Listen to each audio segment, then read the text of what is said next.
आज 22 तारखेला कळंब तालुक्यामध्ये ईद मिलादुन्नबीची मिरवणूक होती।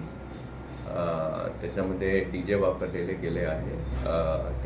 ते माननीय उच्च न्यायालयाचे जे आदेश आहेत त्या अनुषंगाने आपण 4 डीजे सीज केले आहेत। त्याच्यावर गुन्हा दाखल होत आहे। त्याच्या व्यतिरिक्त काही धक्काबुक्कीचा प्रकार झाला होता तिथे मिरवणूकमध्ये, त्या अनुषंगाने पण कारवाई चालू आहे। माझे सगळे कळंबवासी आणि धाराशिववासी ते आव्हान आहे की कोणत्याही अफवा पसरू नका।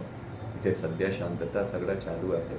ते जे पण इलिगल काहीतरी झालं आहे त्याच्यावर आपण कारवाई करून घेते आणि एवढं